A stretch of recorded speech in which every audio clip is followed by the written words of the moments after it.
female speed driver will shatter every stereotype. Get ready for the ride. It's late at night, and a mob boss calls for a fast escape ride to the docks. But when he opens the car door, he's shocked to see that the driver is a young woman. Furious, he gives his lackey a swift kick, but it's too late to switch drivers. So, reluctantly, he gets in. Just as he's settling, his enemies show up. Driver Unha calmly tells him to buckle up, but the mob boss just scoffs in disdain. Unha smirks, slams the car into reverse, and floors it, catching their pursuers off guard and forcing them to spin around to follow. Then, with a deft flick of the wheel, Unha whips the car around, straightening up. The mob boss, thoroughly rattled, finally grabs his seatbelt. Unha then showcases her skills, drifting and skidding through the streets.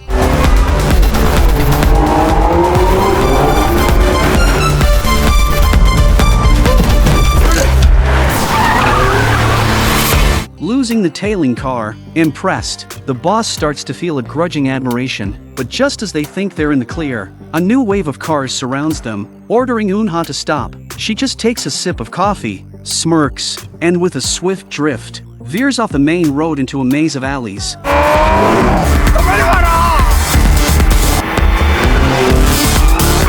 Unha spots a small parking space ahead, slides in, kills the engine, switches off the lights, and hides, completely fooling her pursuers. Just as the mob boss looks around in confusion, she starts the car up again, but right at the intersection, another killer car appears.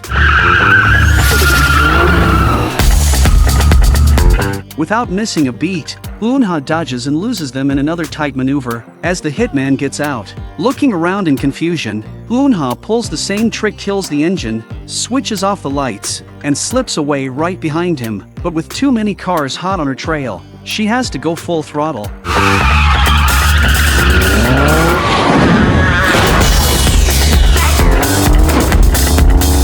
Reaching an intersection, she drifts into a road under construction, knocking over scaffolding to slow one of her pursuers. Unha deftly pulls into a narrow alley, perfectly sized for her car. Squeezing through as two trailing cars get left behind. However, as they exit the alley, yet another car appears, blocking the way forward. Seeing the enemies closing in, the mob boss panics in despair, but Unha shifts gears decisively and races the train. She darts across the tracks just in time, leaving her pursuers trapped on the other side.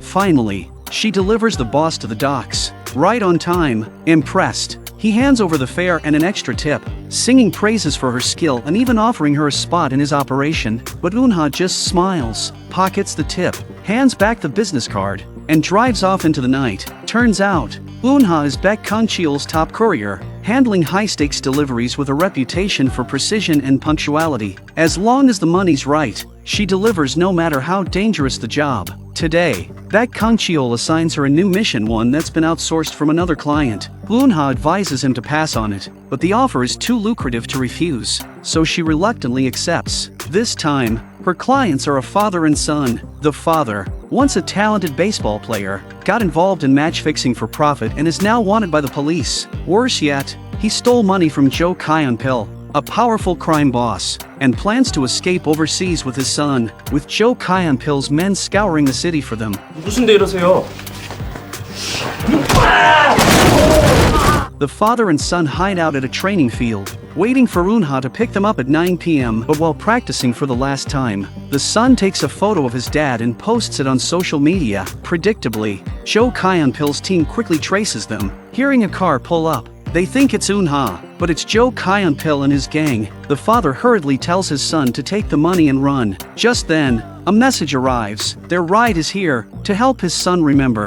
The father gives him the license plate number and even hands over his own phone. Removing his son's smartwatch, he assures him he'll call soon, hoping to calm him as they part. At the agreed-upon time, Unha arrives at the pickup spot but waits for ages without any sign of her clients. Suddenly, a young boy sprints down a side path toward her car, with two thugs wielding bats hot on his heels. The boy bangs on her window, desperately pleading for her to let him in. Unha sighs, realizing something has definitely gone wrong with this job. Though she's tempted to drive away, the boy's fear softens her resolve, and she finally unlocks the door. As soon as he jumps in without even closing the door, Eunha slams on the gas and bolts forward. But at the next intersection, 3 more thugs appear, one of them smashing Eunha's window with a swing of his bat. Unfazed, Eunha coolly shifts gears, steps on the gas, and drifts sharply, leaving the thugs scrambling behind. Just as she thinks they've shaken off the attackers, she encounters Jo Kyunpil's car blocking the road ahead. Both vehicles halt, staring each other down. As Jo Kyunpil peers into her car, Eunha quickly tells the boy to duck, but Jo Kyunpil's men are closing in from behind, boxing them in. With no other choice, Eunha floors it, charging straight toward Jo Kyunpil's vehicle. He doesn't back down and accelerates toward her in a high-stakes game of chicken. Just as the cars are about to collide, the boy's father, covered in blood, throws himself between them, sacrificing himself to give his son a chance to escape. Seizing the moment, Eunha speeds away, successfully getting the boy to safety. Afterward, Eunha pulls into a garage, ready to call it quits since the job has gone sideways. She grabs her bag, steps out of the car, and starts to leave, but the boy hops out as well and slyly yanks out her car keys. While Eunha buys a bottle of water, she turns around to find the boy blocking her path. He introduces himself and hands the keys back. Eunha points him toward the subway, telling him not to follow her. However, the boy opens his backpack, revealing it's filled with cash, and insists she stay with him until his dad can pick him up.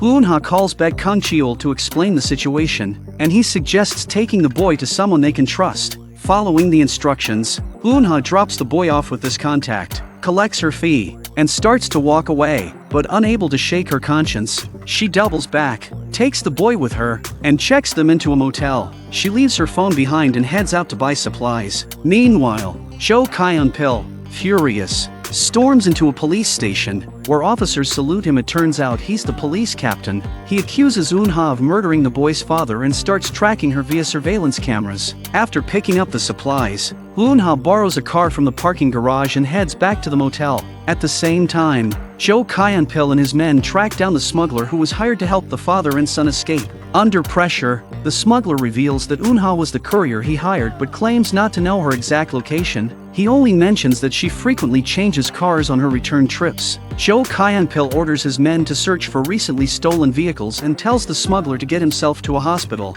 Using this lead, Jo Kyunpil's team soon discovers the motel where Eunha and the boy are staying. Just then, the boy sees a news report on TV announcing his father's death, and he breaks down in tears. His crying catches the attention of Jo Kyunpil's men, who burst into the room. A water glass falls from the doorknob and shatters on the floor, but to their surprise, the room is empty. The sound is coming from the phone. Realizing they've been tricked, they start searching every room. Turns out, when Eunha arrived at the motel, she noticed the key box and hid in a different room, connecting the landlines between the 2 rooms as a decoy. Eunha hears the sound of breaking glass over the phone and senses danger. She quickly hides the boy under a housekeeping cart, disguises herself as a cleaner, and tries to slip away. Just as the elevator doors are about to close, Jo Kyunpil enters and hits the emergency stop button. Realizing her cover's blown, Eunha braces herself to fight, but Jo Kyunpil immediately draws a gun, showing no intention of playing fair. Outmatched, Eunha lowers her weapon, but with murder on his mind, Jo Kyunpil forces her against the elevator wall, gun aimed at her. At that moment, the boy rolls out from under the cart, terrified, and even wets himself at the sight. Summoning his courage, he bites Jo Kyunpil, giving Eunha the chance to seize his gun, instantly flipping the situation. Jo Kyunpil, confident in his authority as a police officer, scoffs, assuming Eunha wouldn't dare shoot him, but in the next second, seeing no other choice, Jo Kyunpil can only watch helplessly as Eunha and the boy escape. Once safe, the boy pulls out a bank keycard, explaining that his father entrusted it to him. It contains a staggering 30 billion Korean won. Eunha now realizes why Jo Kyunpil and his men are so relentless in their pursuit. Switching cars, Eunha heads with the boy to Busan to find his mother. However, surveillance cameras catch them at a toll booth, and Jo Kyunpil dispatches his hitmen to intercept them. When Eunha finally finds the boy's mother, she discovers that she's a hostess struggling to make ends meet, entirely unable to protect or care for her son. Returning to the boy, Eunha tells him that he must have mistaken someone else for his mother, but the boy, unwilling to believe it, insists on confirming for himself. As they argue, Jo Kyeonpil's men ambush them, attacking Eunha from behind and dragging the boy to their car. Determined to save him, Eunha struggles, only to be held down by one of the hitmen, who grabs her by the hair. She slammed his hand hard against the car's side mirror, pulled out a screwdriver, stabbed him in the leg, and kicked him once more before racing off to chase the boy. In a desperate move, she hangs her jacket on a smoke alarm, using a lighter and hairspray to set it ablaze, triggering the fire sprinkler system. Water floods the ground, causing the car carrying the boy to skid and halt. As one thug steps out, Eunha launches a flying kick at the car door, seizing control of the vehicle and making her get away. But the wounded hitman is back, ramming his car toward hers. Eunha narrowly evades the collision and speeds off, but the hitman won't give up, tailing her closely. At a corner, Eunha drifts into a reverse, slamming open her car door mid-hill, sending it flying straight into his windshield and causing his car to spin out of control. Not giving up, the hitman regains his footing, forcing Eunha's car backward as he grins, revving up for a final strike. Just as he closes in, Eunha switches on her high beams, blinding him. She executes a reverse drift, narrowly dodging his hit, sending the hitman's car soaring briefly into the air. Jo Kyeonpil's prized hitman has now had a taste of what it's like to go airborne. Though Eunha manages to escape, she's severely injured and soon passes out at the wheel, causing the car to crash to a stop by the roadside. The boy, desperate for help, rushes onto the road to flag down a car. Meanwhile, Jo Kyeonpil arrives at the hospital. His airborne hitman barely survived, but fearing he might leak secrets, Jo Kyeonpil makes sure he stays silent permanently. After that, he receives a call from Section Chief Han of the National Intelligence Service. Han insists that Eunha doesn't seem like a kidnapper and suspects there's more to the story, demanding that Jo Kyeonpil hand over all evidence related to the case. He refuses, which infuriates Section Chief Han and prompts her to dispatch agents to investigate the scene of the boy's father's death. Later, in a parking lot, Eunha awakens inside a different car. The boy had flagged down a car on the road and used 20 million won from his backpack to buy it. Eunha scolds him for his reckless decision. They soon stop at a gas station, where Eunha makes a call to Baek Kang-cheol. Despite a round of complaints, Baek Kang-cheol's kindness shines through as he tells her to complete the delivery and bring the boy back safely. After days together on the road, the boy grows fond of Eunha. During their drive, he curiously asks if she has a boyfriend and what type of person she likes. 바지에 오줌 안 싸는 사람, 쓸데없는 질문 안 하는 사람, 됐지? As Eunha brings the boy back, Baek Kang-cheol is already preparing a passport for him, but Jo Kyeonpil has tracked down Eunha's headquarters and assembles his gang to retrieve the 30 billion won. Meanwhile, Section Chief Han's investigation of the boy's father's death uncovers a smartwatch with a recorded conversation implicating Jo Kyeonpil, fully exposing his crimes. As Eunha heads back after setting up the boy's escape, Jo Kyeonpil arrives, torturing Baek Kang-cheol until he's covered in blood. When Jo Kyeonpil examines the boy's passport, Baek seizes the moment to switch on a speakerphone, alerting the others. Sensing danger, one of Baek's men hides the boy in a trunk, instructing him to stay hidden no matter what, then grabs a weapon to try rescuing Baek. Jo Kyeonpil relentlessly tortures Baek, demanding the boy's whereabouts. But before Asif could rescue Baek Kang-cheol, he was captured halfway there. Jo Kyeonpil offers him money, switching to English to ensure he understands. 족가! 이 새끼 한국말 잘하네. Enraged, Jo Kyeonpil pulls out a knife and takes Asif down, leaving him incapacitated. Just as he's about to escalate, Baek intervenes, bargaining with Jo to protect Asif by offering the keycard in exchange for their release. Jo agrees, and Baek opens his safe, but instead of the keycard, Baek pulls out a gun.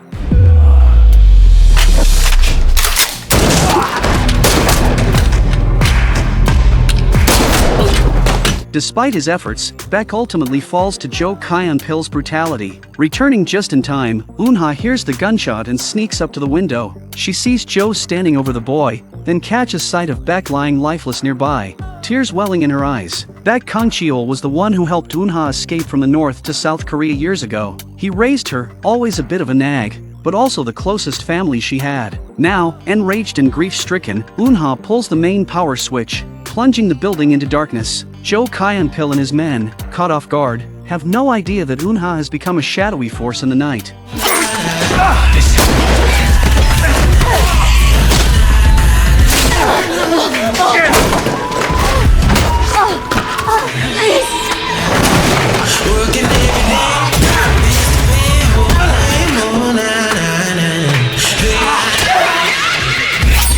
Seeing his chance, Asif picks up a wrench and strikes the thug holding the boy, managing to get the boy to safety. Meanwhile, Unha catches Joe off guard as he bandages a wound, taking down one of his men with a nail gun before crashing through a window to escape. She jumps into her car and speeds off, searching for Asif and the boy. Unha drives around frantically, searching for the boy and Asif. Hearing the sound of her car, the boy runs out to meet her. Just as they're about to go look for Asif, Joe Kyanpil suddenly charges at them in a forklift, barreling forward without warning. Unha scrambles out of her car, but Joe captures the boy at gunpoint. He taunts her, asking why she's so willing to throw her life away. "Didn't you escape to South Korea for a better life?" he sneers. The boy, in tears, looks at Unha, asking if she's okay. With a cold smile, Joe throws the boy into the water and shoots at Unha. She charges, driving a screwdriver into his chest, and both fall into the sea. Underwater, Unha finds the boy and starts swimming toward the surface, but Joe suddenly grabs her ankle, handcuffing her in a desperate attempt to pull her down with him.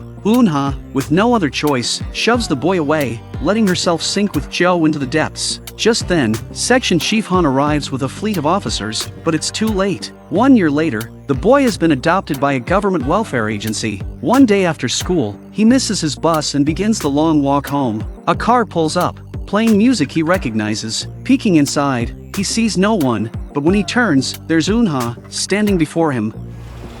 빨리 타, 데려다 줄게. 빨리. And with that, the story ends. Thank you for watching, and see you next time.